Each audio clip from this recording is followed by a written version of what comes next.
Bienvenidas y bienvenidos sean a una emisión más de tu programa Ándale para que sepas. Mi nombre es Gaby Herrera y te invito a que te pongas en contacto a través de las líneas telefónicas que aparecen en tu televisor o a través de las redes sociales como son Twitter o Facebook. También te puedes suscribir al canal YouTube Si hay Mujeres en Durango. Quiero agradecer a quienes hacen posible este programa, como es el Instituto Alejandría, la Asociación Civil Si hay Mujeres en Durango, al Fondo Semillas y, por supuesto, a la Universidad Juárez del Estado de Durango. El día de hoy, el tema es Informe Gire. Acompáñame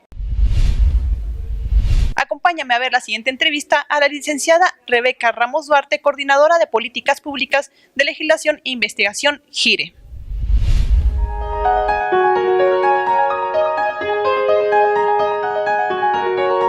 Estamos con la licenciada Rebeca Ramos. Licenciada, muchas gracias por concedernos esta entrevista. Qué bueno que nos visite en el programa. Y bueno, platíquenos si existe un pacto internacional que proteja a las mujeres en cuanto a los derechos sexuales y reproductivos. Hola, bueno, muchas gracias por la invitación. Y sí, existe en el derecho internacional, hay varios tratados internacionales. Está la Convención para eliminar todas las formas de discriminación en contra de la mujer, la CEDAW, que México la firmó en 1979. Existe también el Pacto Internacional de Derechos Civiles y Políticos, el Pacto Internacional de Derechos Económicos, Sociales y Culturales, la Convención Americana sobre Derechos Humanos, y en todos estos mecanismos internacionales se reconoce, en primer lugar, que las mujeres somos humanas y por lo tanto tenemos derechos humanos, y entre estos derechos humanos está el derecho a la salud. Un elemento muy importante del derecho a la salud es la salud sexual y reproductiva, que si bien no está como tal en el articulado de estos tratados internacionales, si nosotros nos vamos a los organismos internacionales que interpretan estos tratados, como el Comité de la CEDAW, la Corte Interamericana de Derechos Humanos, hablan específicamente de los derechos reproductivos de las mujeres. Licenciada, ¿y cuáles son los factores que hoy en la actualidad no permitan que se respeten estos derechos y que se conozcan? Pues lamentablemente tenemos por una parte que en nuestro país hay una brecha muy grande entre lo que dice la ley y lo que sucede en la realidad, en general en todos los temas en materia de derechos humanos, pero también en materia de derechos reproductivos hay un componente muy importante en cuanto a creencias religiosas, por ejemplo, el impacto que tienen las creencias de la Iglesia Católica, algunas iglesias evangelistas, algunos grupos conservadores como organizaciones de la sociedad civil, pero también algunos partidos políticos que se oponen a los derechos reproductivos de las mujeres. Licenciada, y por último, ¿alguna página donde podamos consultar más acerca de este tema, donde nos informen y nos asesoren? Pues estamos, Gire tiene su página de internet que es www.gire.org.mx. También estamos en redes sociales, en Facebook como Grupo de Información en Reproducción Elegida, en Twitter como Gire-MX, y ahí pueden encontrar mucha más información sobre estos temas. Licenciada, muchas gracias por concedernos esta entrevista antes de entrar a su informe. Es un placer que nos haya acompañado en este programa. Muchas gracias. Yo les voy a dar la bienvenida y procederemos a hacerlo en el orden que viene el informe. En Durango no se respetan los derechos sexuales y reproductivos de las mujeres, que es responsabilidad de las autoridades que sostienen un sistema patriarcal donde la mujer se ve como objeto, mujer cosa que está para reproducirse y para el uso sexual de los hombres. Los datos.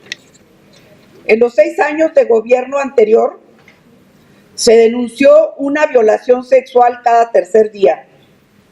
En este caso hay niñas desde 2 años hasta mujeres mayores de 60. Según Transparencia, hubo 1,276 denuncias. Y un dato para que vean que no hay acceso de las mujeres a la justicia, hay 103 presos nada más. Pero si agregamos el abuso sexual, el estupro y el hostigamiento, se denunciaron más de 3,500 casos. Y considerando que estos delitos, o sea, los delitos sexuales que tienen que ver con los derechos reproductivos, que en este día les platicaremos sobre ellos, se denuncian en un 90% no, o sea, un 10% se denuncia. Y todavía falta que no acceden más que, no sé, el 1%, o se supone que el 10%, o sea, se ve claramente que no hay justicia para mujeres. ¿Por qué no se denuncian los delitos sexuales? Porque los cometen generalmente los familiares cercanos, los padres, sí, los padres, los padrastros, los hermanos, los tíos, los abuelos o también amigos cercanos a la familia. Por eso no se denuncian, por miedo o porque la misma familia dice, no, pues, ¿el qué dirá, no? ¿Cómo vas a denunciar a tu padre? Les voy a hablar del caso Rosa María. Probablemente muchos de los que ya están aquí ya lo conocen. El caso Rosa María es una mujer de 22 años que es cajera y está embarazada. Vive con su esposo y en la casa de su suegra. Esta mujer, durante su primer embarazo, el doctor la manda al área de planificación para poder tomar un método anticonceptivo. Rosa María asiste al área de planificación familiar y la trabajadora social la atiende y le dice que qué método va a utilizar después del embarazo. Ella le dice que no quiere utilizar ninguno, que incluso no había platicado con su pareja de cuál era el mejor para ella. Aquí podemos ver que la trabajadora social le habla y le comienza a regañarla de una forma muy déspota y le dice que cómo era posible que siendo tan joven sea tan inconsciente y que si a esa edad se quería llenar de hijos. Pero nunca le proporcionó más información sobre los métodos anticonceptivos que ella podía utilizar. Así le hizo firmar una hoja de consentimiento informado para que después del embarazo le introdujeran o le impusieran un dispositivo intrauterino. Eso fue para el mes de agosto. Después, en diciembre, Rosa María va con contracciones al hospital y ahí la mandan al área de expulsión. En la área de expulsión le dan 5 minutos para que decida su método anticonceptivo, que ya había muchos niños ahí. En este contexto, le obligan a utilizar el dispositivo intrauterino. Cabe de mencionar que Rosa María había presentado infecciones antes y durante el embarazo, por lo cual no era viable que se le aplicara un dispositivo intrauterino. Después, el 18 de diciembre, da a luz a su hijo y tuvo que someterse a un procedimiento de sutura después. Va meses después al hospital y le dice que se encuentra con infecciones porque ella venía con mucho dolor y con contracciones. Le dicen que su intervención quirúrgica había estado mal porque la sutura no fue de la manera correcta. Incluso el hilo que utilizaron para la sutura estaba caduco y que no le habían introducido bien el dispositivo intrauterino. Cabe de resaltar que empieza a tener serios problemas después de esta intervención. A ella le dan una licencia de maternidad que se vence el 29 de enero. Entonces, cuando ella sale del hospital, casi inmediatamente se pone a trabajar y le quitan el dispositivo intrauterino. Entonces, cuando se lo quitan, le dan una serie de antibióticos que no le permite darle leche materna a su bebé, lo cual también no le permite cuidar a su bebé de manera ni cargarlo durante meses porque le dolía la espalda y las piernas.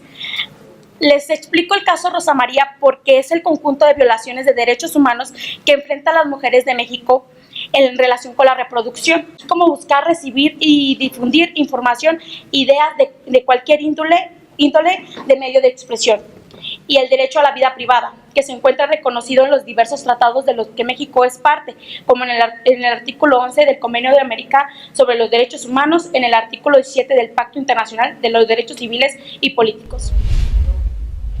A continuación, tenemos la participación de la licenciada Ofelia Bastida con el tema aborto legal y seguro. Ella es abogada de Radar 4, GIRE. Pues justamente empezando con uno de los temas que se mencionan en la infografía, es el tema de la causal salud, ¿no? Me voy a centrar en el estado de Durango, pues porque evidentemente hablar de todo lo que pasa en nuestro país sería bastante amplio y pues no terminaría mi intervención en 10 minutos. Entonces me voy a enfocar en el estado de Durango y pues precisamente esta entidad tiene una deuda con las mujeres en el tema de salud, ¿no? Dentro de las causales que contempla el Código Penal del Estado de esta entidad, únicamente contempla 3 supuestos en los que las mujeres no son sancionadas cuando interrumpen un embarazo. Estos supuestos que excluyen de responsabilidad a las mujeres que llegan a tener un aborto son los siguientes. Son por culpa de la mujer, es decir, que no haya sido su responsabilidad, y sabemos, de acuerdo a la Organización Mundial de la Salud, que un porcentaje alto de embarazos no llegan a término y terminan en abortos espontáneos en las primeras semanas de gestación. Entonces, bueno, es un gran avance que Durango sí reconozca que se pueden dar abortos espontáneos y que no criminalice ni sancione a las mujeres por esta situación. Otra de las causales que contempla el Código Penal de esta entidad es cuando hay peligro de muerte, ¿no? Cuando la vida de la mujer está en riesgo. Pero como bien se mencionó en el mapita y en la infografía que acabamos de ver, pues no contamos con la causal salud. ¿Qué pasa si la salud de una de las mujeres que está gestando, que es un embarazo deseado, está en riesgo? ¿Qué pasa cuando una mujer tiene un padecimiento previo, tiene que tomar una serie de medicamentos y no puede porque se contrapone con el embarazo y obviamente con la salud del producto? Entonces, bueno, aquí está desprotegida la salud de las mujeres gestantes que pudieran tener alguna complicación durante el embarazo y que si llegaran a interrumpir la gestación, pues son víctimas o son sujetas de ser criminalizadas, de ser llevadas ante las autoridades y sancionadas por eso, ¿no? Y como bien menciona la licenciada que me antecedió y la infografía, la causal que está permitida en todos los estados es cuando una mujer puede interrumpir un embarazo cuando este embarazo es producto del delito de violación, ¿sí? Sin embargo, ¿qué dificultades se enfrentan en este tema? En particular, Durango enfrenta varias dificultades, ¿no? Una es que dentro de su marco normativo, dentro del Código Penal, establece que se tiene que presentar una denuncia. De manera implícita está la presentación de la denuncia porque establece que debe de haber una autorización del Ministerio Público, ¿no? Y entonces, al establecer este requisito para la interrupción del embarazo, no toma en consideración 3 factores súper importantes. Uno es la falta de credibilidad en las instituciones de impartición y administración de justicia.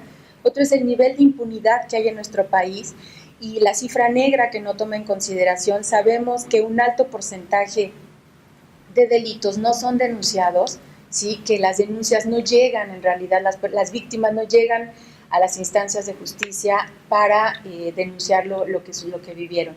Y el tercer factor que es muy importante que no toman en consideración es que la mayoría de las víctimas que son menores de edad, niñas y adolescentes, estas agresiones se dan en el contexto más próximo a ellas, es decir, en un entorno familiar. No se da por extraños, no se da por personas desconocidas. Estas agresiones surgen por papá, por el padrastro, por los abuelos, por las personas cercanas.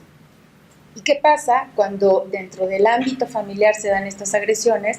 Las niñas no lo hablan porque en muchos de los casos son conductas reiteradas. A continuación, tenemos la intervención del licenciado José Luis Gallegos con el tema violencia obstétrica. Él representa a la diputada del Tercer Distrito, Mar Grecia. El primero, quizás el más obvio que podamos vislumbrar, es que el actor principal de la opresión de la mujer es el hombre. Y sin embargo, en la lucha feminista, donde se busca reivindicar la igualdad de géneros, el actor que debe de acompañar esa lucha también tiene que ser el hombre. Pensar, como bien lo comentaba la compañera que me antecedió, que los cambios solamente se van a dar a partir de la lucha de las mujeres, me parece que es restarle la otra parte necesaria, tanto institucional como reivindicativa, que es que el hombre también asuma estas banderas. Y lo comento porque, como ustedes veían en el video, se expone el caso de 2 mujeres que sufren violencia obstétrica. Ellas son Irma y Liliana. Irma es un caso que le dio la vuelta a nuestro país a través de los medios de comunicación. Es una mujer de Oaxaca quien llega al hospital y, como ella misma nos relata, tiene ya un problema, está a punto de parir y el doctor le dice que se dé una vuelta, que regrese y que entonces la van a revisar. Y entonces el niño pues nace en el traspatio del hospital. El caso de Liliana es un caso similar en donde ella además pide que su parto sea un parto natural, que no sea un parto por cesárea, y sin embargo el doctor pues le dice que lo reflexione, que le va a dar tiempo, que bueno, no va a ser su culpa si al final de cuentas hay complicaciones en el parto porque ella no tomó la correcta decisión, queriéndola inducir a que sea forzosamente un parto de cesárea.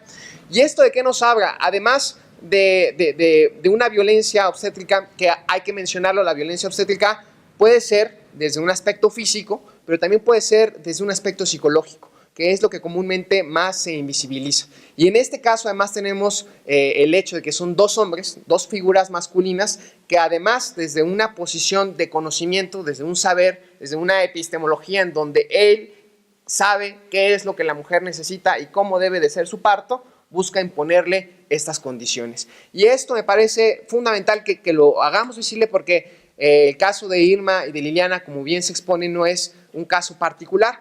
Y sin embargo, cuando Gire presenta estos casos ante la Comisión Nacional de Derechos Humanos, la forma en cómo ellos quieren tratarlos es como negligencias médicas, no como violación a derechos humanos. Acompáñame a ver la aportación de la licenciada María Eugenia Zavala, directora de capacitación de la Comisión Estatal de los Derechos Humanos. Bueno, pues Gire también nos menciona sobre la aplicación de la norma oficial mexicana 007 sobre la aplicación de urgencias obstétricas, la cual tiene que ser aplicada de manera igual en toda la República, porque la norma es general, la norma es para la República. Entonces se tendría que seguir un protocolo cuando existan urgencias obstétricas y no justificar con que pues no la atendí, le dije que se esperara y hasta que desfalleció me di cuenta que efectivamente era una urgencia. Y bueno, pues en este caso es muy importante cumplir con lo dispuesto y con el compromiso que México ha hecho a través de los objetivos de desarrollo del milenio. México se comprometió, como se comprometió todo el mundo, a disminuir la mortalidad materna, que ya no haya muertes maternas, que baje el porcentaje de muertes maternas. Nuestro país no tiene buenos resultados al respecto, si bien sí ha habido disminuciones, no son los que se esperan. Se esperan que se disminuya en un 75%. Considero, y parte de lo que yo capté un poco de la intención cuando menciona Gire los embarazos adolescentes, bueno, que nos dice se incrementa el número de mortalidad materna en embarazo adolescente, bueno, pues si disminuimos también, si propiciamos que haya menos embarazos adolescentes y protegemos a estas chicas, también de esa manera vamos a disminuir la mortalidad materna. Entonces es una cuestión integral, es una responsabilidad del Estado. Es necesario señalarle al Estado que tiene, y como mencionan aquí también en el informe Gire, que tiene obligaciones constitucionales que se derivaron de la reforma del 2011, que están plasmadas en el artículo 1 constitucional de proteger, de promover y de garantizar los derechos humanos, que tiene que haber mecanismos para reparar estos daños y que esos mecanismos tienen que ser efectivos para todas las personas.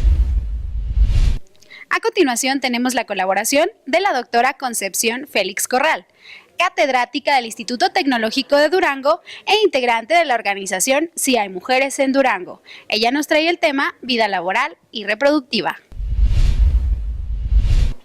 Nos han dado un panorama general sobre los derechos sexuales y reproductivos de las mujeres. El tema que yo tengo preparado no sale un poco del tema general, sino se refiere solamente a las condiciones estructurales, sociales, en las que muchas mujeres trabajan. En este caso, es pues un caso que hemos estado llevando por parte de la asociación Si hay mujeres en Durango con relación al trabajo de limpieza en las empresas de outsourcing. Todo el mundo sabe que el outsourcing es cuando una empresa terceriza o contrata terceros para dar un servicio a una institución. La situación aquí es que 4.9 millones de personas laboran en este tipo de empresas, aquí en México.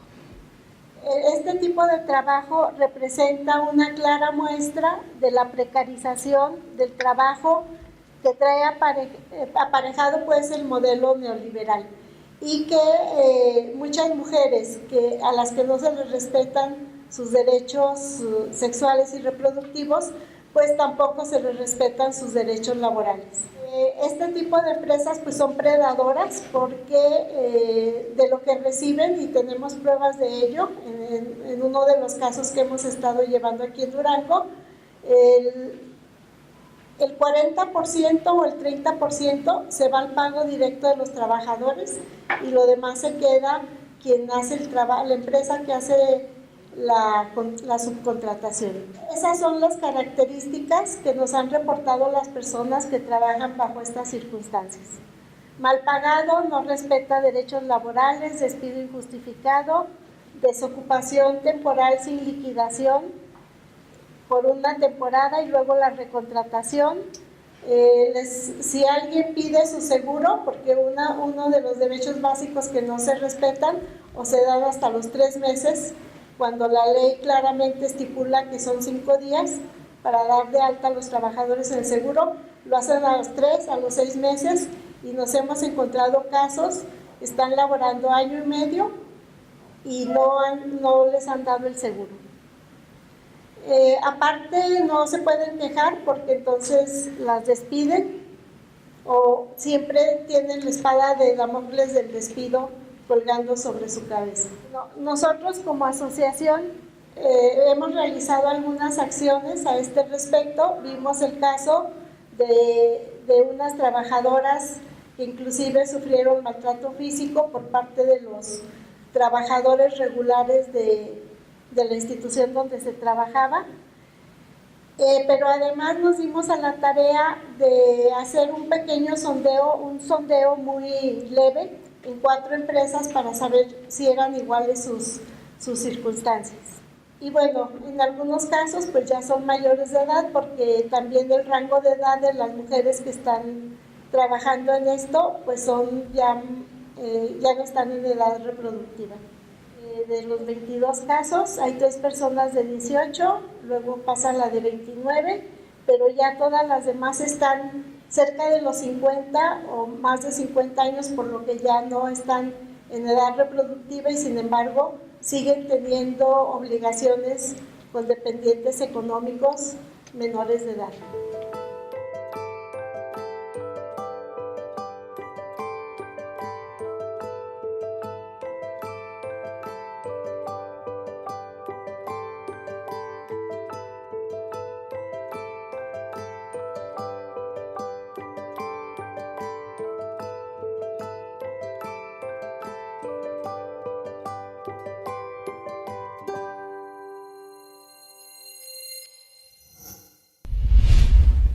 Acompáñame con la licenciada Julieta Hernández Camargo a la sección Coge Conciencia.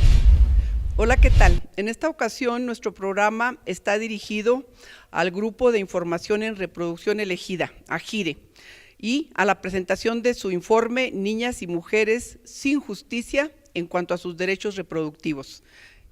Aquí en Durango se llevó a cabo la presentación del informe porque desgraciadamente en los 2 informes, el de 2013 y el de 2015, aparece Durango.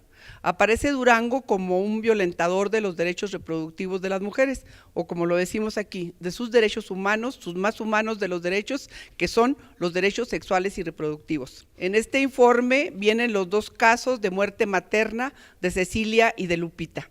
Una falleció Cecilia en el Hospital del Seguro Social por no recibir atención médica a tiempo. Y por otra parte, Lupita, una menor de edad, falleció en el Hospital General de la Secretaría de Salud por falta de un diagnóstico adecuado.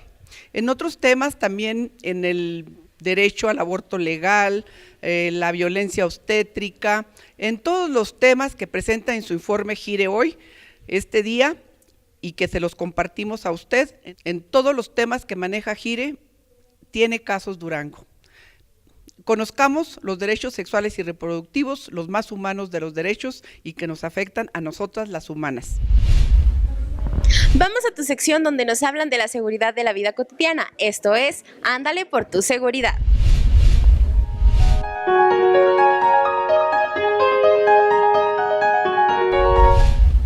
Dirección Municipal de Seguridad Pública le invita a conocer las faltas administrativas o infracciones que atentan contra la salud pública o causan daño al ambiente, establecidas en el Bando de Policía y Buen Gobierno del municipio de Durango, las cuales son: poseer plantas o animales que por su naturaleza o número constituyan un riesgo para la salud y o la seguridad pública. Expender al público comestibles, bebidas o medicamentos en estado de descomposición o con la fecha de caducidad vencida, así como también productos para el consumo humano alterados. Abstenerse el propietario de guardar un inmueble sin construcción o no darle el cuidado necesario para mantenerlo libre de plagas o maleza que puedan ser dañinas para los colindantes. Asimismo, que los propietarios de lotes baldíos toleren o permitan que estos sean utilizados como tiraderos de residuos sólidos. Se entenderá que hay tolerancia o permiso cuando no exista barda que impida esta acción. Les recordamos el nuevo número de emergencia 911 y el de la Dirección Municipal de Seguridad Pública, el 137-8100. Por su atención, muchas gracias. Esto es Ándale, por tu seguridad. Hemos llegado al final de una emisión más de tu programa, Ándale para que sepas. Mi nombre es Gaby Herrera. Yo soy Arely Mares y espero que nos sintonices el próximo martes en tu canal TV UGED. Nos vemos, hasta la próxima.